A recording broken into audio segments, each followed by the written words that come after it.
Bismillahirrahmanirrahim. Assalamu alaikum. So guys, welcome to my YouTube channel Knowledge for Students. So guys, आज हम English की दूसरी class के साथ हाजिर हैं. पिछली क्लास के अंदर हमने कुछ अल्फाज पढ़े थे. आज हम उन अल्फाज को जुमलों की सूरत में इस्तेमाल करना सीखेंगे. देखिए, जब भी हम बात करते हैं तो हम वो बात जुमलों की सूरत में कर रहे होते हैं. बेसिकली जुमला या सेंटेंस क्या होता है? सेंटेंस असल में मुख्तलिफ अल्फाज को हम जो एक सही तरतीब में लिखते हैं या बोलते हैं उसको जुमला कहा जाता है. सो गाइस, आज हम सीखेंगे कि इन अल्फाज को जुमलों की सूरत में कैसे लिखा जाता है. तो चलें गाइस, स्टार्ट करते हैं. How to make a sentence, कि एक सेंटेंस हम किस तरह से बनाते हैं. So for making a sentence what we need, हमें सेंटेंस बनाने के लिए क्या चाहिए, किस चीज की हमें जरूरत होती है. So let's see. So guys, first of all we need a subject. सबसे पहले हमें एक जुमला बनाने के लिए क्या चाहिए? सब्जेक्ट चाहिए. The second thing, verb. दूसरी चीज जो हमें चाहिए इसमें वो चाहिए verb. And the third thing would be object. जो तीसरी चीज हमें इसमें चाहिए वो है हमारा ऑब्जेक्ट. अब बात यह है कि हमें ये चीज समझने की जरूरत है कि ये सब्जेक्ट क्या है, वर्ब क्या है एंड ऑब्जेक्ट क्या है. ओके, बेसिकली ये हमारे जुमले की तरतीब है कि जो हमने अल्फाज को अरेंज करना है, जो अल्फाज को हमें एक तरतीब में लिखना है वो हम इस तरतीब में लिखेंगे. सबसे पहले हम सब्जेक्ट लिखेंगे, उसके बाद वर्ब लिखेंगे और उसके बाद ऑब्जेक्ट लिखेंगे. बट सबसे पहले ये समझ लेते हैं कि ये सब्जेक्ट क्या है, वर्ब क्या है एंड ऑब्जेक्ट क्या है. So let's talk about that. तो सबसे पहले हम ये समझते हैं कि सब्जेक्ट क्या चीज है. So guys, subject is a word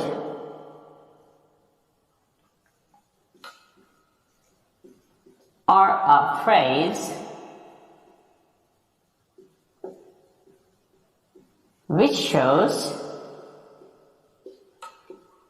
who or what does the action in a sentence. A word, एक लफ्ज और a phrase या फिर एक phrase which shows, जो कि जाहिर करता है who, कौन, और what या फिर क्या, does the action, काम करता है in a sentence, जुमले में. यानी कि एक ऐसा लफ्ज या फिर एक ऐसा फ्रेज जो कि ये जाहिर करता है कि जुमले में काम कौन कर रहा है या क्या चीज है जो जुमले में काम कर रही है. तो शॉर्टकट में अगर अपने अल्फाज में कहना चाहूं तो मैं ये चीज कहूंगा कि जुमले में सब्जेक्ट कहा जाता है उसको जो काम करने वाला होता है. तो शॉर्टकट ये कि काम करने वाले को सब्जेक्ट कहा जाता है. फॉर एग्जाम्पल, मैं कॉलेज जाता हूं. अब ये एक सेंटेंस है या ये एक जुमला है. अब इस जुमले में मुझे ये देखना है कि ये काम कौन करता है. मैं कॉलेज जाता हूं, तो ये काम कौन करता है? कॉलेज कौन जाता है? मैं जाता हूं. तो मैं यहां पर क्या है? सब्जेक्ट है. सेम लाइक दैट,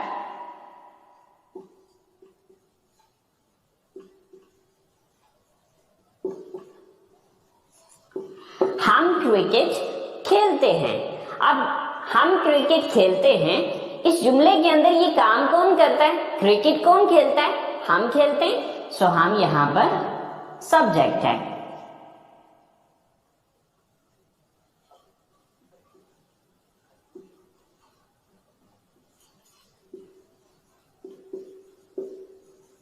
गाय घास खाती है.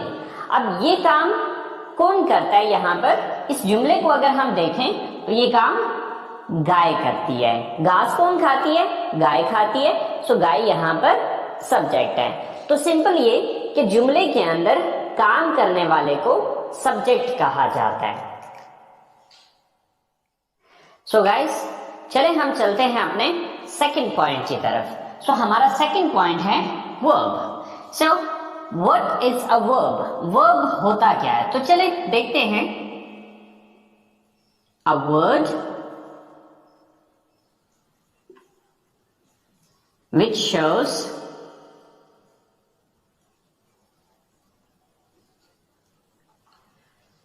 the action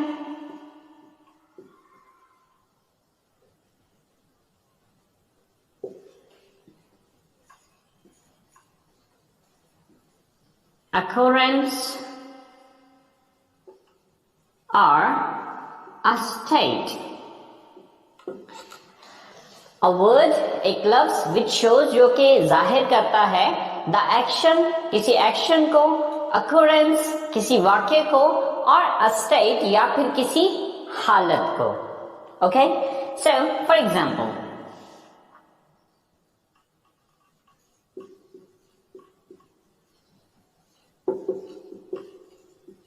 मैं कॉलेज जाता हूं। सो यहां पर काम करने वाला कौन है? मैं हूं। तो मैं हो गया सब्जेक्ट। लेकिन अब देखना यह है कि मैं करता क्या हूं। सो जाता हूं, ये यहां पर हमारा वर्ब है।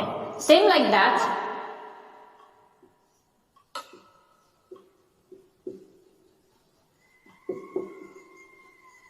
हम क्रिकेट खेलते हैं। ये काम कौन करता है? हम करते हैं। तो हम हो गए सब्जेक्ट। अब हम करते क्या हैं? खेलते। सो खेलते यहां पर वर्ब है। ओके,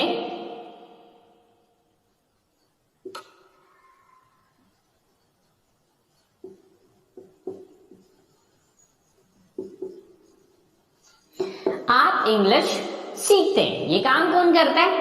आप करते हैं। तो आप हो गए सब्जेक्ट। लेकिन आप करते क्या हैं? सीखते हैं। तो सीखना वर्ब है। ओके, अगर मैं शॉर्टकट अपने अल्फाज में इस चीज को बयान करूं तो वर्ब कहा जाता है जुमले के अंदर जो भी काम हो रहा होता है। यानी कि सिंपली पहले नंबर पे आपने ये देखना है कि काम करने वाला कौन है, कौन है जो एक्शन को सर अंजाम दे रहा है या काम को सर अंजाम दे रहा है। फिर दूसरे नंबर पे काम कर क्या रहा है।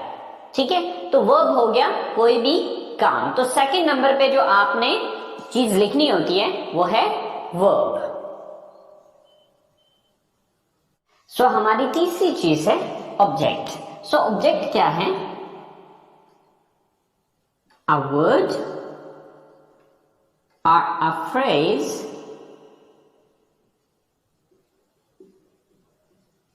which is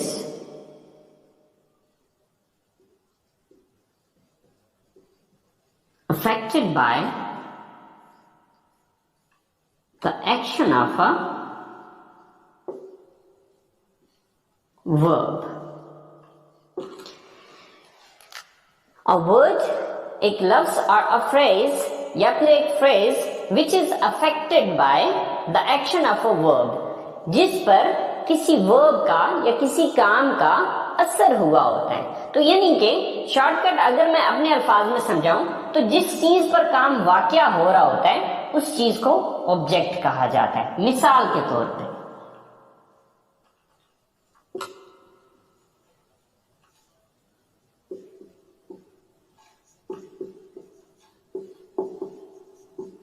मैं इंग्लिश पढ़ाता हूं।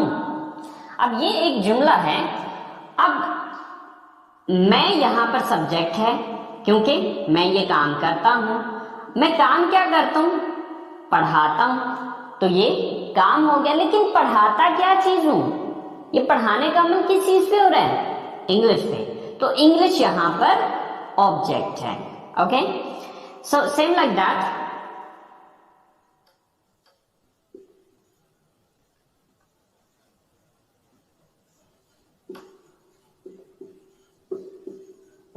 गाय घास खाती है। सो ये काम कौन करता है? गाय करती है। सो गाय सब्जेक्ट है। काम क्या करती है? खाती है। सो ये वर्ब है। लेकिन खाती क्या चीज है? ये खाने का अमल किस चीज पे हो रहा है? घास पे हो रहा है। तो घास जो है ये ऑब्जेक्ट है। ओके, सो आपने ये चीज याद रखनी है कि हमारा जो ऑब्जेक्ट है वो क्या चीज है, जिस चीज पर काम वाक़ई हो रहा है। ओके, अगर मैं सादा अल्फाज में इस स्ट्रक्चर को समझाना चाहूं तो सिंपल मैं ये कहूंगा कि सब्जेक्ट काम करने वाला, वर्ब काम, an object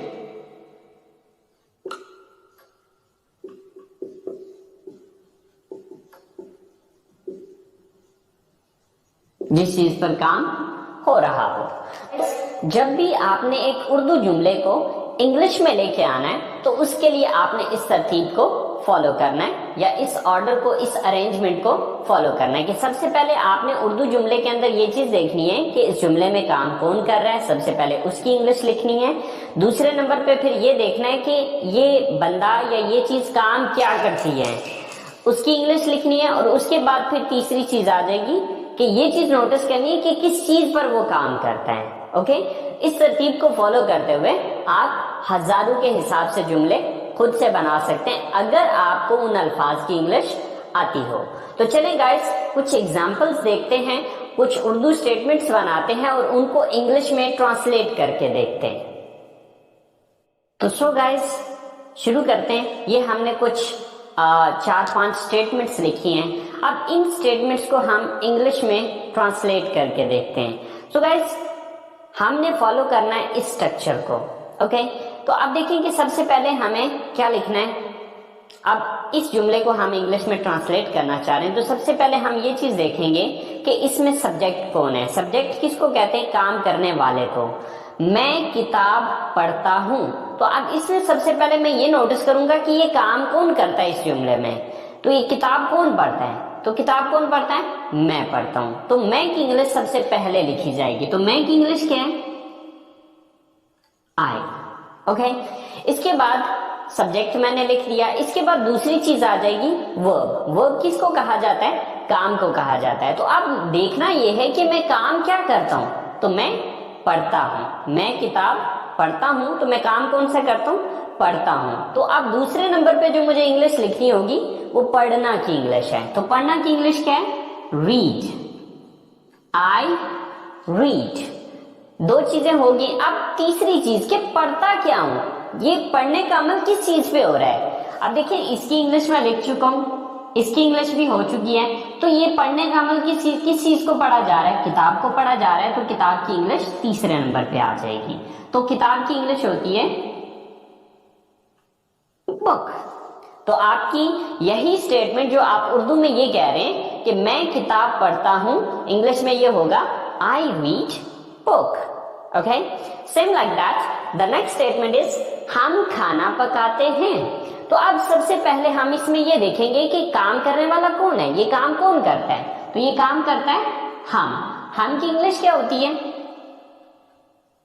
we. Okay, second number पे आ गया काम। कि अब हमें ये देखना है कि ये काम हम करते क्या है, क्या काम करते हैं। इस जुमले के अंदर हम काम क्या करते हैं, पकाते हैं। तो पकाना की इंग्लिश क्या होती है, कुक। We cook. ओके, पकाते क्या चीज है, ये काम किस चीज पे हो रहा है, तीसरी चीज है ऑब्जेक्ट। ठीक है, तो पकाते किस चीज को है, खाने को।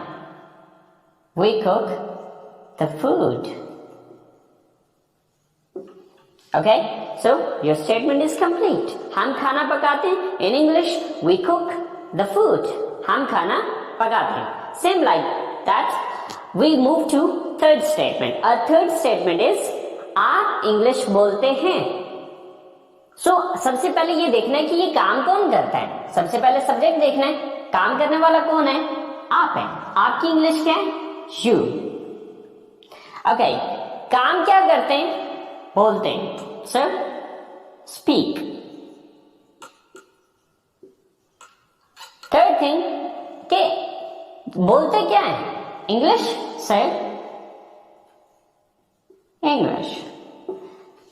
So your complete statement is you speak English. वो कपड़े खरीदती हैं, मतलब वो काम कौन करता है, वो। यानी कि वो ज्यादा है, वो लेडीज हैं, वो लड़कियां हैं। सो वो जमा की इंग्लिश क्या होती है? they। फिर काम क्या करती हैं? वो खरीदती हैं, buy। they buy। खरीदती क्या चीज है? कपड़े, sell clothes। they buy clothes। वो कपड़े खरीदती हैं। Same like that the last statement is Asim और आमिर क्रिकेट खेलते हैं। सो काम कौन करता है? आसिम एंड आमिर। आसिम एंड आमिर ये दोनों काम करते हैं। सो सबसे पहले हमने सब्जेक्ट लिखा, देन काम क्या करते हैं? खेलते हैं, प्ले।